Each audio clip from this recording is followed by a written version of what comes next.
मोहाली में साजिश खालिस्तान वाली, कार सवार हमलावर, आरपीजी से फायर।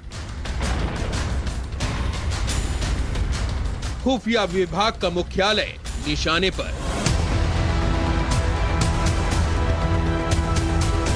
इंटेलिजेंस बिल्डिंग में ब्लास्ट होना, उस ब्लास्ट को कहीं ना कहीं कई एंगलों से देखा जा रहा है। एक टेररिस्ट अटैक से भी देखा जा रहा है। जम्मू कश्मीर रूट से पंजाब में टेरर।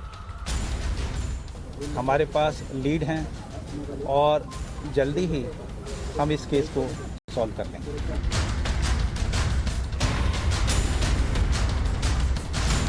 अफगान वाली ट्रेनिंग से आरपीजी फायर। मोहाली ਦੇ ਵਿੱਚ ਘਟਨਾ ਹੋਈ ਹੈ। ਮੈਂ ਡੀਜੀਪੀ ਸਾਹਿਬ ਨਾਲ ਸਾਰੇ इंटेलिजेंस ਦੇ ਅਫਸਰਾਂ ਨਾਲ मीटिंग ਲਈ है। पंजाब में आईएसआई के कितने टेरर चैप्टर? आईएसआई का प्लान खालिस्तान ही कोड।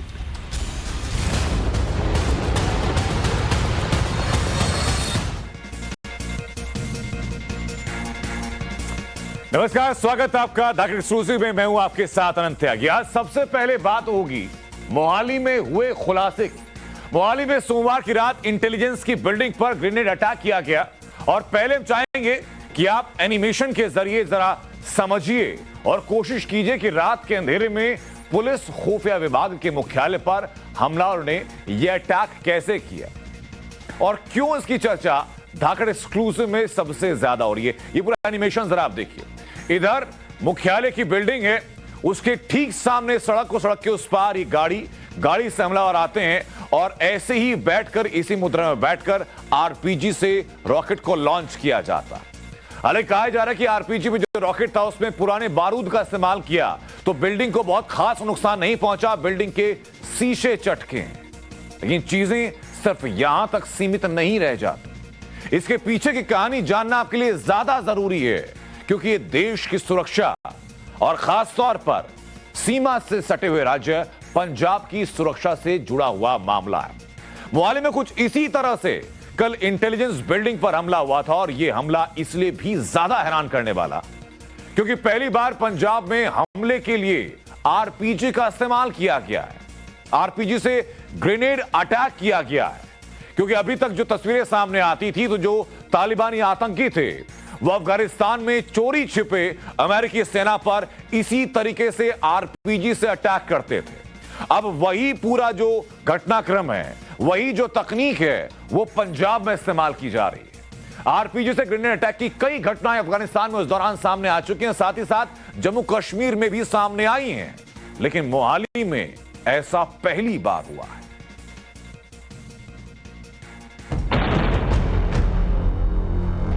आतंकियों की ओर से कंधे पर रखकर आरपीजी से ग्रेनेड फायर करने की यह तस्वीर पुरानी है, लेकिन सोमवार की रात कुछ इसी अंदाज में मोहाली में आरपीजी से खुफिया विभाग के मुख्यालय को निशाना बनाया गया।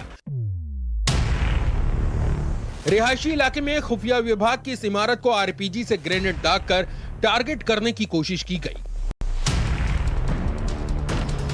आरपीजी अटैक से बिल्डिंग की तीसरी मंजिल पर निशाना साधकर हमला किया गया, जिसमें इमारत की एक खिड़की चकनाचूर हो गई।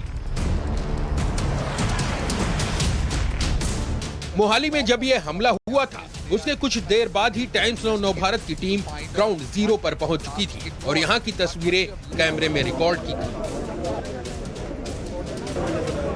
अब पंजाब पुलिस की इंटेलिजेंस बिल्डिंग में ब्लास्ट होना, उस ब्लास्ट को कहीं ना कहीं कई एंगलों से देखा जा रहा है। एक टेररिस्ट अटैक से भी देखा जा रहा है, जबकि सरकार के कुछ सूत्र वो ये भी कह रहे हैं कि ये शायद आतंकी हमला नहीं है, लेकिन जैसे ब्लास्ट होता है विंडो पेन टूटती हैं, कई सवालिया चिन्ह भी लगते हैं क्योंकि पंजाब पुलिस लगातार 2 दिन से इंटेलिजेंस इनपुट से बॉर्डर एरिया में RDX भी बरामद करते हैं। उसके बाद उनका ISI के साथ टेरर लिंक भी निकलता है। पंजाब एक बॉर्डर स्टेट है। यहाँ के मोहाली में आरपीजी से अटैक बड़ी बात मानी जा रही है। ऐसा इसलिए क्योंकि अब तक आरपीजी से अटैक की घटनाएं जम्मू कश्मीर में होती थी और माना जा रहा है कि ऐसा पहली बार है जब इस तरह का हमला पंजाब में किया गया हो और निशाना पुलिस खुफिया विभाग के मुख्यालय को बनाया गया हो। खास बात यह भी है कि ये बिल्डिंग रिहायशी इलाके में है। यहाँ क्या चीज कितनी दूरी पर है, पहले आपको ये दिखाते हैं। इसके बाद हमले का पूरा प्लान डिकोड करेंगे। आप देख सकते हैं कि इंटेलिजेंस की बिल्डिंग से रिहायशी इलाका सिर्फ 200 मीटर दूर है। इमारत के सामने एक खाली मैदान है। इमारत के एंट्री के पास की दुकानों की दूरी महज 50 मीटर है और इमारत के सामने पार्किंग है जिसकी दूरी भी 50 मीटर के करीब है। कहा जा रहा है कि दो हमलावर रात के अंधेरे में सफेद रंग की कार से सबसे पहले इसी पार्किंग में पहुंचे, यहाँ गाड़ी पार्क की और फिर बिल्डिंग की तीसरी मंजिल को आरपीजी से टारगेट किया। यहाँ पर बड़ा सवाल यह है कि हमले को एक दिन से ज्यादा का समय बीत चुका है और वो दो हमलावर कौन हैं, इसका पता अब तक पंजाब पुलिस नहीं लगा पाई है। वो किस सफेद रंग की कार से आए थे, वो कार किसके नाम पर थी, ये सवाल भी अनसुलझे हैं। लेकिन इसके बाद भी पंजाब के डीजीपी का दावा है कि उन्हें इस मामले में बड़ी लीड मिली है और वो जल्द इस पर बड़े खुलासे करेंगे। इस केस को ट्रेस करने के लिए हम लोग पूरे एफर्ट्स कर रहे हैं। हमारे पास लीड हैं और जल्दी ही हम इस केस को सॉल्व कर लेंगे। मीडिया से बात करते हुए पंजाब के डीजीपी ने यह भी कहा कि हो सकता है कि इस हमले में टीएनटी का इस्तेमाल हुआ हो। इस एंगल से भी जांच हो रही है। टीएनटी बेहद विस्फोटक सामग्री होती है। ऐसी आशंका है कि ग्रेनेड में टीएनटी विस्फोटक भरा गया हो। लेकिन यहाँ पर कुछ जरूरी सवाल और भी हैं। एनआईए ने हमले की जांच शुरू कर दी है, लेकिन पंजाब पुलिस की तरफ से पहले कहा गया कि इसमें कोई टेरर एंगल नहीं है। दोपहर में जब डीजीपी मीडिया के सामने आए और फिर से टेरर लिंक को लेकर सवाल हुए तो वो भी इस पर साफ साफ कुछ नहीं बोले। ऐसा क्यों, ये समझ से परे है। प्रोजेक्टाइल ने हिट किया है और उसमें जो एक्सप्लोजिव इस्तेमाल हुआ है वो टीएनटी लग रहा है। बाकी इसमें जिस तरीके से इंसिडेंट हुआ है शाम के टाइम, उस टाइम कमरे में कोई नहीं था और इम्पैक्ट दीवार पे आया, इसलिए नुकसान कोई नहीं हुआ है। बात यहीं पर खत्म नहीं होती। पंजाब के सीएम भगवंत मान ने मोहाली हमले पर क्या कुछ कहा, ये भी सुनिए। उनके मुताबिक ब्लास्ट केस में कुछ गिरफ्तारियां हुई हैं। वहीं डीजीपी ने मीडिया से कहा कि जब कोई गिरफ्तारी होगी तो बता दिया जाएगा। लेकिन ये चैलेंज है और हम इस केस को सॉल्व करने के लिए पूरे कोशिश कर रहे हैं। कोई जानमाल का नुकसान नहीं हुआ है और बाकी इन्वेस्टिगेशन जो निकलेगा वो आपके मोहाली ਦੇ ਵਿੱਚ ਘਟਨਾ ਹੋਈ ਹੈ।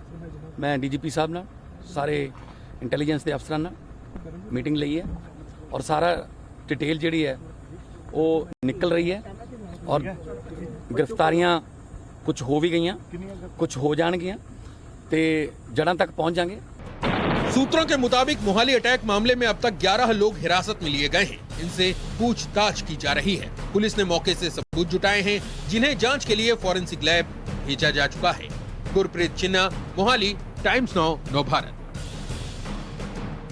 और अब आपको बताते हैं कि आखिरकार कितना खतरनाक होता है आरपीजी यानी रॉकेट प्रोपेल्ड ग्रेनेड, जिससे मोहाली में हमला किया गया, क्योंकि इसका इस्तेमाल आमतौर पर police, commando force, ATS, military, special forces या फिर आतंकी संगठन करते हैं, जैसा कि अभी किया गया। छोटे मोटे गैंग इसका इस्तेमाल नहीं करते, उनकी पहुंच से बहुत दूर ये होता है। अब कितना खतरनाक होता है बताते हैं आपको। हर मिनट 4 से 5 राउंड फायर कर सकता है। 5 मीटर की दूरी तक मारने की क्षमता है इसको। उसके अलावा इसकी गति जो है उसके अलग अलग वर्जन्स पर निर्भर करती है। 383 फीट प्रति सेकंड की रफ्तार से निकलता है गोला। उसके बाद रॉकेट को और गति इसकी बढ़ा देता है। टैंक हो, बख्तरबंद वाहन हो, ये सबको मार गिराने में पूरी तरह सक्षम है। इसका जो पहला वर्जन है वो एंटी पर्सनल एक्सप्लोजिव है, जो सैनिकों के समूहों पर या गाड़ियों पर दागने के लिए इस्तेमाल किया जाता है। दूसरा जो वर्जन है वो एंटी टैंक एक्सप्लोजिव है, यानी टैंक उड़ाने वाले आरपीजी का इस्तेमाल किया जाता है। जो तीसरा वर्जन है वो है बंकर बस्टर, यानी किसी भी मजबूत बंकर को पूरी तरीके से नेस्तनाबूद करने में पूरी तरह से सक्षम। आरपीजी का जो सेल है उससे जो मिला है मौके पर, उससे लगता है कि ये बहुत घातक भी हो सकता है। जो कंधे पर रख के जो उसको रॉकेट लॉन्चर से इसको लॉन्च किया जाता है। अभी ये समय है कि हमारी जितनी भी इंटेलिजेंस एजेंसीज हैं, पुलिस हैं और पैरामिलिट्री फोर्सेज हैं, वो एकदम इसको अपने पूरे बलबूते के साथ में इस जो उग्रवादी घटनाओं को करने वाले को लोगों के सर है उनको कुचल देने की बहुत सख्त जरूरत है। और अब बात पंजाब में आईएसआई की बड़ी साजिश की। नवभारत पर पंजाब को सुलगाने की साजिश पर बड़ा खुलासा हुआ। खुफिया दस्तावेजों से पता चला कि आईएसआई ने पंजाब में आतंकी वारदातों के लिए लश्कर-ए-खालसा नाम का एक नया गुट बना लिया। तो सवाल ये कि क्या मोहाली में हुए हमले का पाकिस्तान और आईएसआई से कोई कनेक्शन है? इस सवाल को समझने के लिए आपको एक पूरा चार्ट समझाते हैं, आपको एक सिलसिलेवार तरीके से समझाते हैं कि दोनों के बीच में क्या कनेक्शन है। लश्कर-ए-खालसा अगर बनाया गया तो उसके पीछे की वजह क्या है? आईएसआई के सपोर्ट की बात अगर की जा रही है तो आईएसआई का सपोर्ट कैसे है? अफगानी जो गुट है वो कैसे इसमें शामिल हो गए? ये पूरा चार्ट जरा समझिए कि मोहाली हमले का एक आईएसआई कनेक्शन क्या है। पंजाब में हमले की जिम्मेदारी ली गई है, अफगान लड़ाकों से ट्रेनिंग दिलवाई जा रही है, क्योंकि जो काम करने का पैटर्न है, हमले का जो पैटर्न है वो अफगान लड़ाकों जैसा ही है। मोहाली में हमला हुआ, इस हमले में रॉकेट प्रोपेल्ड ग्रेनेड का इस्तेमाल हुआ और अभी तक के इनपुट के मुताबिक ये आरपीजी कश्मीर से यहां भेजा गया था। कश्मीर में जो हथियार सप्लाई किए जाते हैं वो सीधे तौर पर आईएसआई और पाकिस्तान की शह पर।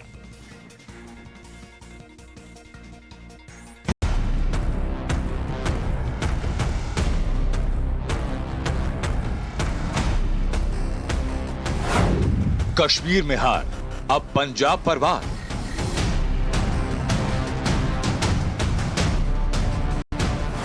आईएसआई का प्लान लश्कर-ए-खालसा।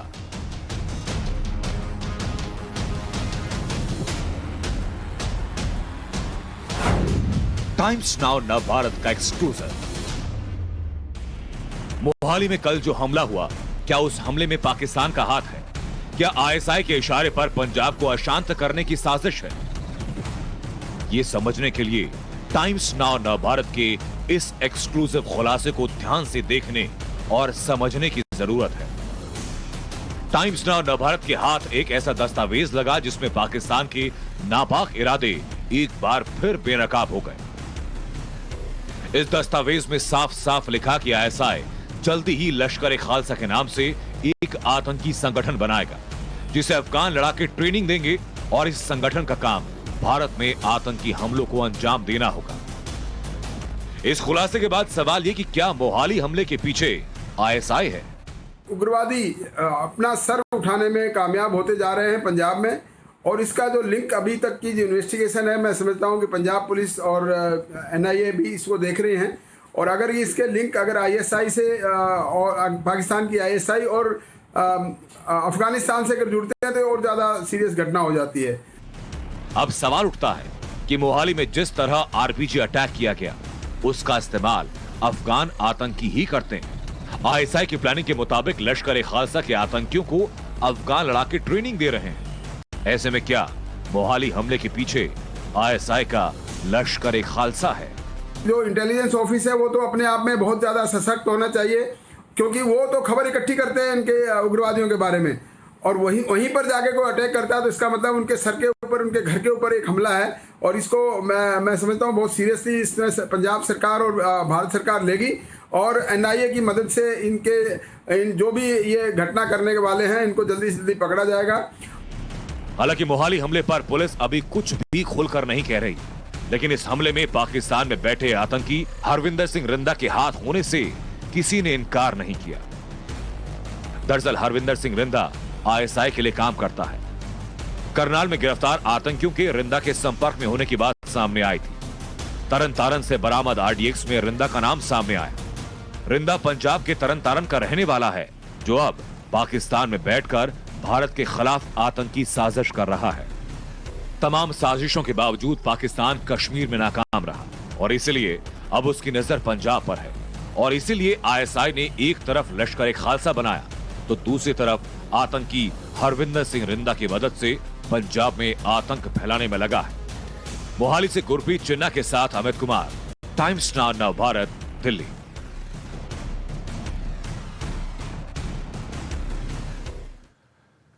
तो रिपोर्ट आपने देखा, ये पूरा चार्ट आपने समझा कि आखिरकार कैसे आईएसआई का पूरा कनेक्शन है इस पूरी वारदात के साथ। मोहाली में क्योंकि जिस तरह से हमला हुआ वो कोई छोटी इकलौती घटना नहीं है। मोहाली में हमले से पहले भी जम्मू कश्मीर और पंजाब में कई दफा ऐसी आतंकी साजिशें हो चुकी हैं और एक पूरी सीरीज चल रही है। वो सीरीज क्या है, जरा 6 तस्वीर आप एक साथ देखिए। मोहाली में हमला हुआ, इससे पहले करनाल में आईईडी बरामद हुए, यानी इंप्रोवाइज्ड एक्सप्लोसिव डिवाइस बरामद किया गया। 4 आतंकी पकड़े गए। तरन तारण में आरडीएक्स बरामद होता है, तो जम्मू में सुरंग का खुलासा होता है। उस सुरंग में यहां तक होता है कि उसके अंदर ऑक्सीजन के पाइप डाले जाते हैं ताकि सुरंग बनाने वाले या सुरंग से आने वाले लोगों का दम ना घुट सके, उनको हवा मिलती रहे सांस लेने के लिए। गुरदासपुर में ड्रोन मिलता है। कुछ ही दिन पहले धर्मशाला में खालिस्तानी झंडे लहराए जाते हैं। इसके अलावा पटियाला हिंसा में भी खालिस्तानी नारे लगे, जिसकी जांच लगातार जारी है। तो ये बड़ी साजिश के तार कहां कहां जुटे हैं, उसकी एक एक मोहर आपको हम दिखा रहे हैं इन 6 तस्वीरों के जरिए। मोहाली में धमाका सिर्फ इकलौती और आसान घटना बिल्कुल नहीं है। उससे ठीक पहले आपको उस पूरी घटना के ऊपर नजर डालना होगा जिसमें कि खालिस्तानी रिंदा का नाम सामने आया था। करनाल में जब इंप्रोवाइज्ड एक्सप्लोसिव डिवाइस यानी आईईडी पकड़े गए, उसके साथ 4 आरोपी पकड़े गए, तो उन आरोपियों ने नाम लिया रिंदा का। रिंदा कौन है? रिंदा एक खालिस्तानी आतंकी जो कि पाकिस्तान में बैठा हुआ है। पाकिस्तान की खुफिया एजेंसी आईएसआई एक तरफ जम्मू कश्मीर में बॉर्डर के पार से आतंकवाद फैलाने की साजिश रच रही है, तो दूसरी तरफ एक और फ्रंट तैयार किया जा रहा है जमाते खालसा के नाम से, जिसमें खालिस्तानी मूवमेंट को हवा देने की कोशिश की जा रही है। इस्तेमाल किया जा रहा है मोहरे के तौर पर रिंदा को। तरन तारण में जो कुछ हुआ, जो आरडीएक्स वहां से हासिल हुए, उसमें भी आईएसआई की संलिप्तता के सबूत सामने आए थे। जम्मू कश्मीर में जो सुरंग मिली थी, जिस सुरंग का इस्तेमाल पाकिस्तान से भारत के इलाके में आने जाने के लिए किए जाने की संभावना थी, यहां से हथियारों के आने जाने की संभावना थी। गुरदासपुर में जो ड्रोन मिला, ये तमाम बातें बताती हैं कि आखिरकार आईएसआई की साजिश क्या है। इसी बीच एक बड़ी खबर सामने है, जहां श्रीलंका के राष्ट्रपति ने लोगों से अपील की है। राष्ट्रपति गोटबाया ने लोगों से अपील की कि लोग हिंसा को रोकें और शांत रहें। जो राजनीतिक अस्थिरता श्रीलंका के अंदर है, जो सामाजिक अस्थिरता श्रीलंका के अंदर है, उसी को लेकर के राष्ट्रपति गोटबाया ने लोगों से अपील की है। आपको तस्वीरें आपके जहन में ताजा होंगी जो कुछ वक्त पहले, जो आपकी स्क्रीन पर इस वक्त सामने भी हैं, जहां पूर्व प्रधानमंत्री के पूरे परिवार को लोगों के विद्रोह की वजह से एयरलिफ्ट करना पड़ा था, रेस्क्यू करना पड़ा था।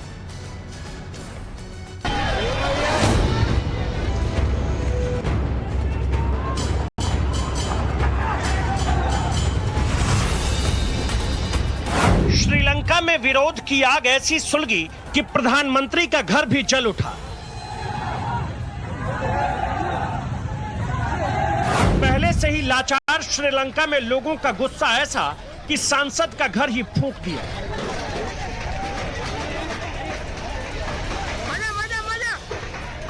श्रीलंका में लोगों की नाराजगी का यह सबसे बड़ा सबूत है। सड़क पर सांसद की गाड़ी मिली तो पहले उसे तोड़ा, फिर कार समेत पूर्व मंत्री जॉनसन फर्नांडो को नदी में ही फेंक दिया। कहीं आग है, कहीं धुआं, कहीं हिंसा, कहीं प्रदर्शन, कहीं तोड़फोड़। श्रीलंका की राजधानी कोलंबो से लेकर हम्बनटोटा तक हर कदम पर श्रीलंका जल रहा है। लोगों की नाराजगी सबसे ज्यादा महिंदा राजपक्षे से है और इसी नाराजगी में उनके पैतृक घर को आग के हवाले कर दिया गया।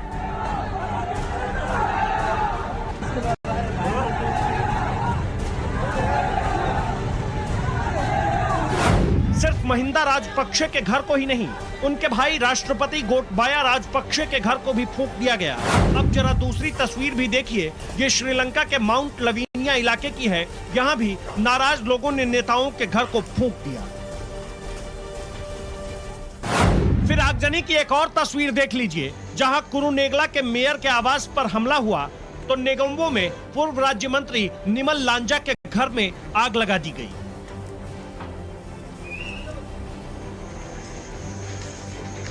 श्रीलंका में लोगों के बीच गुस्से के कई कारण हैं। पहले से ही कंगाल श्रीलंका के सामने संकट बड़ा है। बात सिर्फ महंगाई या भूखमरी तक सीमित नहीं है, ये समस्या अब भयानक रूप लेता जा रहा है।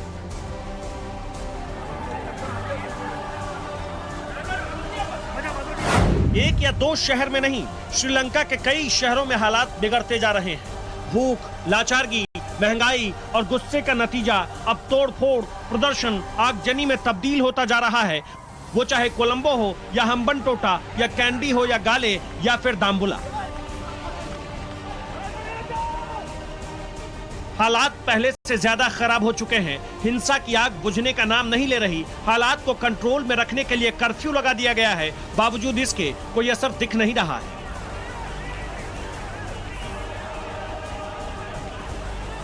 अब तक 12 से ज्यादा मंत्रियों के घर फूंके गए हैं। हिंसा में अब तक 8 लोगों की मौत हो चुकी है। 200 से अधिक लोग गंभीर घायल हो चुके हैं। सैकड़ों लोग अभी भी अस्पताल में भर्ती हैं।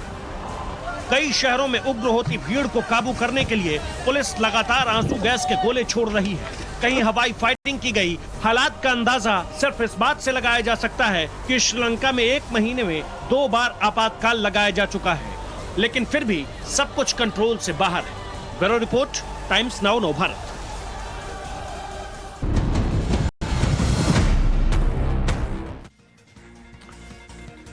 और इसी बीच एक बड़ी खबर सामने, जहां ज्ञानवापी मस्जिद मामले में वाराणसी कोर्ट ने मामले पर सुनवाई पूरी हो चुकी है और ज्ञानवापी मस्जिद मामले में कल फिर सुनवाई होगी। मुस्लिम पक्ष ने 1 हफ्ते का वक्त मांगा था।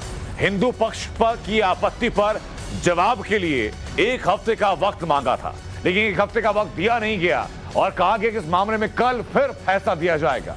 आज सुनवाई पूरी कर ली गई। जज ने भरोसा दिलाया कि कार्रवाई में बाधा आएगी तो जज खुद वहां चले आएंगे। जज ने साथ ही साथ सरकार से भी पूछा, यूपी सरकार से, कि यूपी सरकार ये बताए कि तहखाने की चाबी कहां है। उन्हें कहा कि तहखाना खुलवाया जाए और परिसर में अंदर जाने दिया जाए।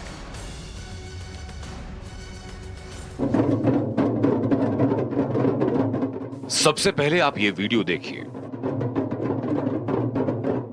ये वीडियो साबित करता है कि यहां मंदिर है। ये वीडियो किसी आम पूजा पाठ का नहीं है। जिस जगह पर पूजा हो रही है वो जगह भी आम नहीं बल्कि बेहद खास। ये है 9 गौरी में से एक श्रृंगार गौरी। श्रृंगार गौरी की चर्चा इन दिनों बुलंद है। चर्चा की वजह है एक विवाद और इसी पूजा से जुड़ा है ये विवाद। शहर है बनारस और विवाद है श्रृंगार गौरी और ज्ञानवापी मस्जिद के बीच। विवाद को विस्तार से समझने से पहले आपको हम श्रृंगार गौरी में हो रही इस पूजा पाठ और उसकी आध्यात्मिक मान्यता के बारे में बताते हैं। श्रृंगार गौरी की पूजा चैत्र नवरात्रि की चतुर्थी को बड़े विधि विधान से की जाती है, जैसा कि आप टाइम्स नाउ नव भारत को मिले इस एक्सक्लूसिव वीडियो में देख रहे हैं। ऐसी मान्यता है कि चैत्र नवरात्रि के चौथे दिन देवी श्रृंगार गौरी की आराधना का विशेष महत्व है। सुहागिन महिलाएं श्रृंगार गौरी को सिंदूर चढ़ाती हैं। श्रृंगार और सौंदर्य की देवी श्रृंगार देवी की पूजा से जीवन में सुख समृद्धि आती है। और सबसे बड़ी बात ये कि श्रृंगार गौरी की पूजा के लिए कोई मंदिर नहीं है। श्रृंगार गौरी की आराधना साल में सिर्फ 1 दिन हो पाती है। वो इसीलिए क्योंकि श्रृंगार गौरी तक पहुंचने के लिए एक विशेष इजाजत की जरूरत होती है। दरअसल वाराणसी में ज्ञानवापी मस्जिद की 4 दीवारी के बिल्कुल करीब एक चबूतरा है और इसी चबूतरे में श्रृंगार गौरी की आकृति उभरी है जिनकी पूजा की जाती है। यहां तक जाने की इजाजत पुलिस प्रशासन अब श्रद्धालुओं को नहीं देता। हाँ, लेकिन साल में 1 बार इजाजत मिलती है पूजा करने की। श्रृंगार गौरी से जुड़े कुछ ऐतिहासिक सबूत आपको दिखाते हैं। ये तस्वीरें वाराणसी के वरिष्ठ पत्रकार राम प्रसाद सिंह के पास, जिनका दावा है कि वो खुद कम से कम 4 बार ज्ञानवापी के तहखाने तक जा चुके हैं और खुद अपनी आंखों से वहां हिंदू मंदिर के सबूत देख चुके हैं। इसके साथ हम ये तस्वीरें देखिए, ये श्रृंगार गौरी की तस्वीर है और इसी श्रृंगार गौरी में प्रतिदिन दर्शन को लेकर इस वक्त न्यायालय में मुकदमा भी चल रहा है और श्रृंगार गौरी की ओर से 5 जो महिला याचिकाकर्ता हैं उन्होंने ये मांग की है कि श्रृंगार गौरी में प्रतिदिन दर्शन की इजाजत उन्हें दी जाए। बताइए ये तस्वीर कब की है और इसके बारे में, इस तस्वीर के बारे में बताइए। ये तस्वीर 92 की है जी। और जिस समय वहाँ का आंदोलन समाप्त हो रहा था, यहाँ का आंदोलन शुरू हो रहा था हिंदू समाज की ओर से। उसी समय धीरे धीरे बांस बल्ली लगा करके बैरिकेड करना शुरू किए थे। उसमें साफ दिख रहा है कि बल्लियों की बैरिकेडिंग की गई है सामान्य तौर पर, जैसे होता है। श्रृंगार गौरी मंदिर के बारे में वरिष्ठ पत्रकार राम प्रसाद सिंह से विस्तार से समझिए। बिल्कुल, हम आपको ये दिखा दें कि ये मस्जिद के पश्चिम छोर का ये मस्जिद के पश्चिम छोर का इलाका है और यहाँ पर आप देख सकते हैं कि किस तरीके से ये पूरा भग्नावशेष है। और यहाँ पर जो नागर शैली, क्यों मैं गलत तो नहीं बोल रहा हूँ, ये नागर शैली में पूरा ये मंदिर स्ट्रक्चर बनाया गया। तो इससे साफ है कि मस्जिद के जो परिसर के आसपास का पूरा इलाका, वहां पर हिंदू देवी देवताओं से जुड़े हुए जो अवशेष है वो साफ तौर पे दिख रहे हैं। और इन तस्वीरों के जरिए आप समझ सकते हैं कि जिस तरीके से यहाँ पर हिंदू देवी देवताओं के जो चित्र हैं, नागर शैली से जुड़े हुए जो कलाकृतियां हैं वो साफ देखी जा रही हैं। ये बताइए कि ये पश्चिम साइड का इलाका है और ये क्या है यहाँ पर? देखिए हमारा जो मंदिर था जी, उस समय इन्होंने पश्चिम साइड से ध्वस्त किया जी, पश्चिम साइड से ध्वस्त करने के बाद फिर ये मलबे से पट गया और श्रृंगार गौरी का भी दर्शन पूजन बंद हो गया था। अब मलबे से जब पट गया तो मलबे के बाद ये जो हमारा कंप्लीट भग्नावशेष दिख रहा है मंदिर का, इसको इस दरवाजे को इन्होंने पत्थर लगा करके बंद कर दिया। इस दरवाजे को खोला जाए तो हम अपने गर्भगृह में प्रवेश करेंगे और ठीक गर्भगृह के ऊपर इनका सबसे बड़ा गुम्बद इन्होंने बना दिया है और एक उससे छोटा गुम्बद उत्तर साइड में, एक छोटा गुम्बद दक्षिण साइड। सबूतों की भरमार है। दिक्कत इस बात की कि श्रद्धालुओं को पुलिस प्रशासन इजाजत नहीं देता और सर्वे टीम को लोग नहीं जाने देते। 4 दिन पहले 6 मई को अदालत के आदेश के बाद सर्वे टीम ज्ञानव्यापी मस्जिद के पास श्रृंगार गौरी तक वीडियोग्राफी और सर्वे के लिए जाना चाहती थी, लेकिन हाथ नाकामी लगी। कोर्ट में 5 महिलाओं ने एक याचिका दाखिल की जिसमें कोर्ट से श्रृंगार गौरी मंदिर में रोज पूजा करने की इजाजत मांगी। कोर्ट से अनुमति की जरूरत इसलिए पड़ी क्योंकि श्रृंगार गौरी मंदिर ज्ञानव्यापी परिसर में ही मौजूद है और मस्जिद की दीवारों से सटा है। कोर्ट ने सर्वे और वीडियोग्राफी का आदेश दिया।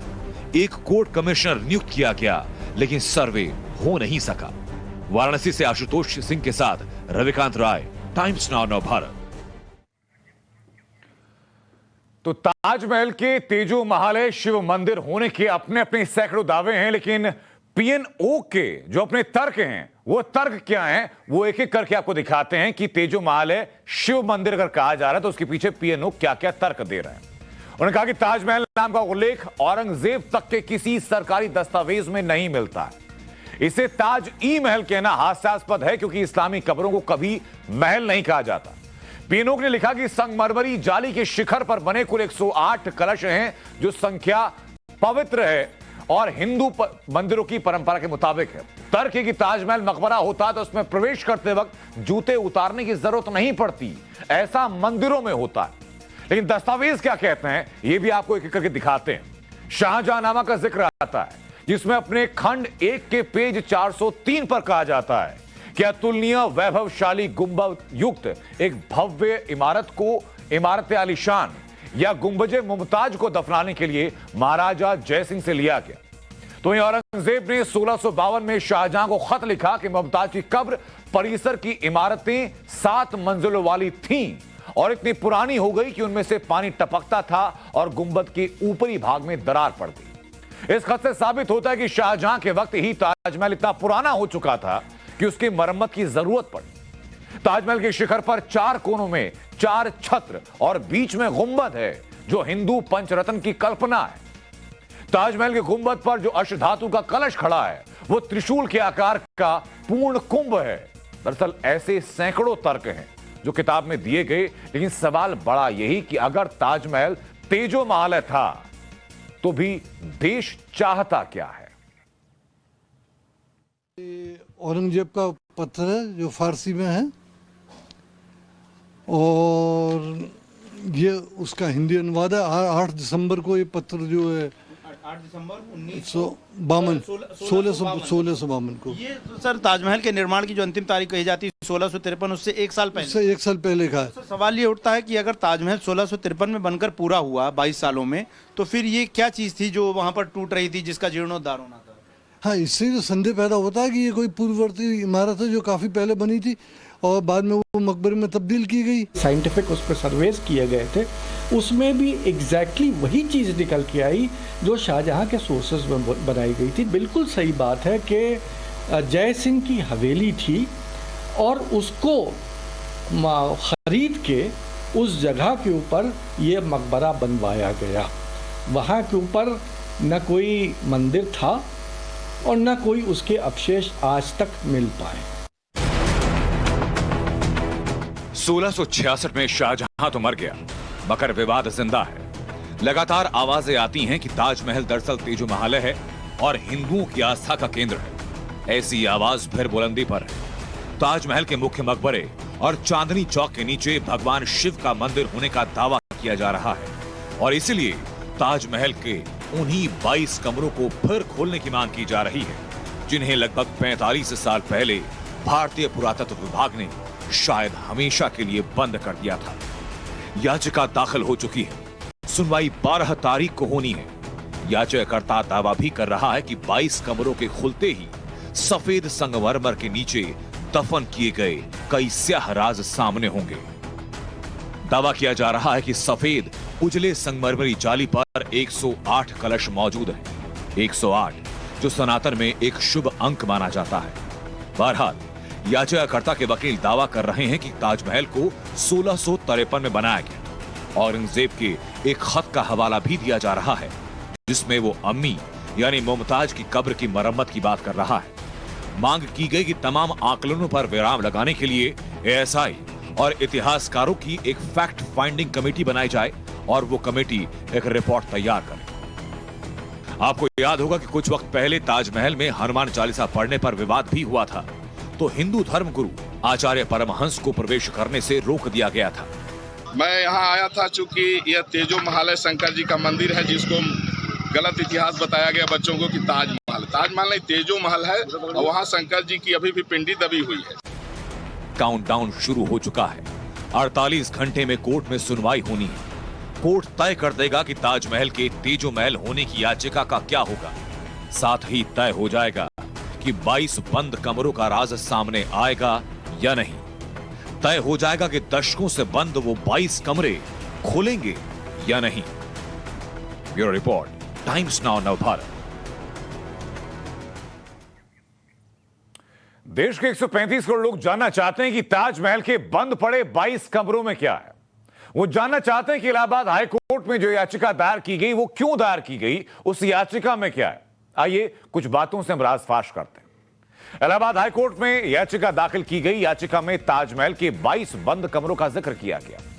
याचिका में मांग की गई कि 22 बंद कमरों को खोला जाए। आपको बता दें कि 45 साल पहले एएसआई ने रास्ते बंद किए थे और कहा जाता है कि तहखानों में से मीनारों तक रास्ता पहुंचता है। कमरों के आगे का रास्ता ईंटों से बंद कर दिया गया है। कहा जाता है कि कभी वहां लाल पत्थर की चौखट हुआ करती थी। तहखानों का ब्यौरा एएसआई के पास मौजूद है या नहीं है, इस बात को लेकर भी लगातार सवाल है। ये जानकारी भी मौजूद है कि जब ताजमहल बना था तब शाहजहां दक्षिण भारत में था। इतिहासकार इसको लेकर भी अपने अलग अलग तर्क दे रहे हैं। ताजमहल राजा मानसिंह की संपत्ति हुआ करता था, इसके भी साक्ष्य इतिहासकारों के द्वारा दाखिल किए जा रहे हैं। इसी चर्चा के दौरान 1652 में ताजमहल के तहखाना कुर्सी हफ्तादार का जिक्र मिलता है और औरंगजेब ने 7 आर्च के तहखानों का जिक्र किया है अपने कई दस्तावेजों में।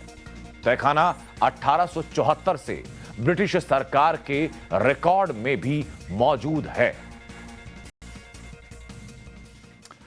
आगे बढ़ते हैं और बताते हैं आपको पूर्व केंद्रीय मंत्री शशि थरूर और फिल्म द कश्मीर फाइल्स के डायरेक्टर विवेक अग्निहोत्री के बीच जो ट्विटर वॉर छिड़ा है वो वॉर क्या है। इस फिल्म को सिंगापुर में बैन कर दिया गया, जिस पर अब शशि थरूर और विवेक अग्निहोत्री के साथ साथ फिल्म एक्टर अनुपम खेर भी आमने सामने आ चुके हैं।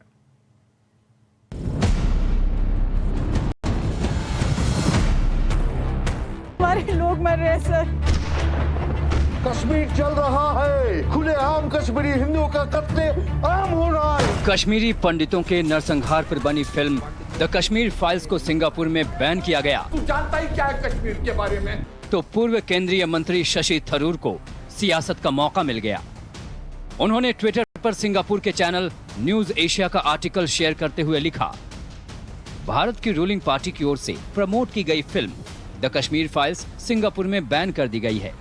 साफ था कि थरूर का निशाना बीजेपी की ओर था, लेकिन उन्हें सबसे पहला और कड़ा जवाब मिला फिल्म के डायरेक्टर विवेक अग्निहोत्री की ओर से। विवेक अग्निहोत्री ने ट्विटर पर लिखा, प्यारे फॉफ डूडल ग्नैशनैप, सिंगापुर दुनिया का सबसे पिछड़ा सेंसर है। इसने तो the last temptations of Jesus जैसी फिल्म को भी बैन किया था। यहाँ तक कि एक romantic film the Leela hotel files भी बैन कर दी गई। विवेक अग्निहोत्री ने अपनी इस ट्वीट के साथ सिंगापुर में बैन की गई 48 लोकप्रिय फिल्मों की लिस्ट शेयर की। इनमें से कुछ फिल्मों को तो IMDb पर 8 रेटिंग मिली हुई है। अग्निहोत्री ने दूसरे ट्वीट में शशि थरूर को उनकी दिवंगत पत्नी सुनंदा पुष्कर का हवाला दिया। विवेक अग्निहोत्री ने लिखा, क्या ये सच है कि सुनंदा पुष्कर कश्मीरी हिंदू थीं? क्या अटैच किया हुआ स्क्रीनशॉट सच है? अगर हाँ, तो हिंदू रीति रिवाजों के अनुसार किसी मृतक को सम्मान देने की खातिर आपको अपने ट्वीट को तुरंत डिलीट करना चाहिए और उनकी आत्मा से माफी भी मांगनी चाहिए। विवेक अग्निहोत्री के अलावा फिल्म के एक्टर अनुपम खेर भी इस ट्विटर वॉर में शामिल हो गए। उन्होंने भी सुनंदा पुष्कर का हवाला देकर शशि थरूर को आईना दिखाने की कोशिश की। कश्मीरी पंडितों के प्रति आपकी असंवेदनशीलता दर्दनाक है। कुछ नहीं तो कम से कम अपनी दिवंगत पत्नी सुनंदा को याद कर ही कश्मीरी पंडितों के प्रति थोड़ी संवेदनशीलता दिखाते, जो खुद कश्मीरी थी। आप दूसरे देश की ओर से द कश्मीर फाइल्स को बैन करने पर ऐसे खुश नहीं होते। शशि थरूर ने इसके बाद सफाई दी। शशि थरूर ने कहा कि उन्होंने फिल्म के कंटेंट को लेकर कुछ नहीं लिखा था, क्योंकि उस फिल्म को तो उन्होंने अब तक देखा भी नहीं है और ना ही कश्मीरी पंडितों के दर्द का मजाक उड़ाया था, जैसा कि उन पर हमला हो रहा है। लेकिन जिस तरह से इस मामले में उनकी दिवंगत पत्नी को घसीटा गया, वो न सिर्फ निराधार है बल्कि तुच्छ भी है। और जहां तक सुनंदा पुष्कर को जानने समझने की बात है, तो उनसे ज्यादा सुनंदा को कोई नहीं जानता। और आज अगर वो जिंदा होती तो शांति में यकीन रखती, न कि नफरत में। ब्यूरो रिपोर्ट, टाइम्स नाउ नव भारत।